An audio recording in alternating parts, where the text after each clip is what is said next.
Good morning, students. So, from today onwards, we are going to start. We are going to perform the analog electronics experiment.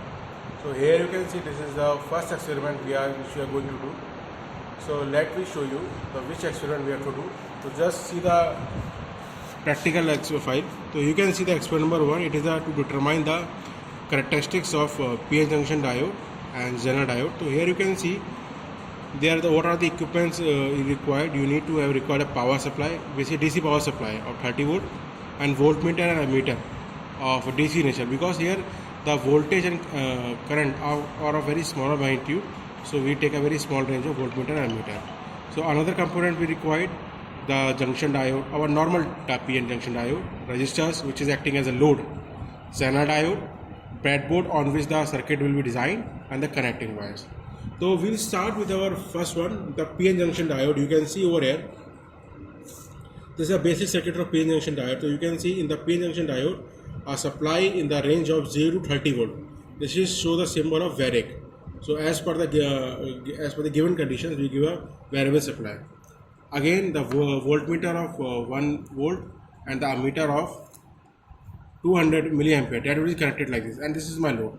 So again we have to see how the diode will be conducted. So here you can see in this circuit diode is forward biased. So we will see on the different variable input voltage, what are these voltage across the diode, and how much the current flowing in the diode. So this is a symbol of, you can see the conventional diode, PN junction diode, and this is how it will work. So this type of characteristics we will get in this experiment. So here you can see that basically, so here you can see that this is the complete layout of the experiment number 1. So how this PN junction will be conducted over here. So here you can see this is a breadboard on which the PN junction diode is connected. Now as per the given circuitry, so you can see this is our DC supply which is directly connected across the PN junction. And this is the voltmeter which will measure the voltage across the diode, and this is the ammeter which will measure the current through the diode. So here you can see, now we'll start giving the supply. So here you can see this is our course, which is our variable voltage. So what I am going to do, I will start giving a certain amount of voltage. So here you can see whenever still now the 0.2 voltage we have given, so there is no current appears. After that we have start increasing our voltage. So till now you can see that up to still the voltage increasing continuously. So you can see that till 0.38 the current is almost zero. After the 0.38 voltage, you can see there is a jump in the current as the voltage increases. Now you can see, as we have given the voltage across the diode is 0.4, current is almost 0.2. So here you can see we have make a table, this one. So just you have this table is very important point of view. So we have observed that till the voltage is 0.38, current was 0.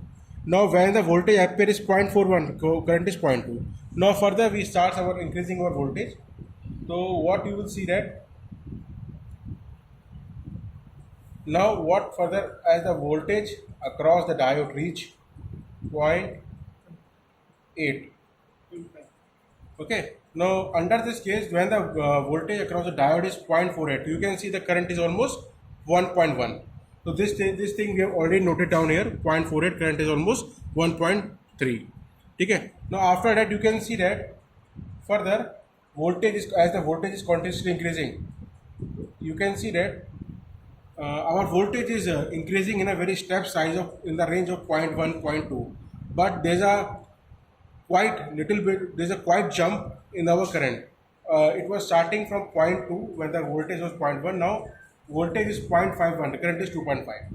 So as this reading we have already noted down. As you can see that, you can see how the current is jumping. The voltage we have increased only by 0.2 volt. Now voltage is 0.55 and current is 6.4. Now let us see after this one. So you can see 0.6 up to this 0.6 volt, we have the current is 20 milliampere. So let's see this table and observe this table. So we have taken this reading from our experiment, and you have to draw the graph between ID versus VD. We are giving you this reading and you have to plot it, the graph between them. Is that fine? Now we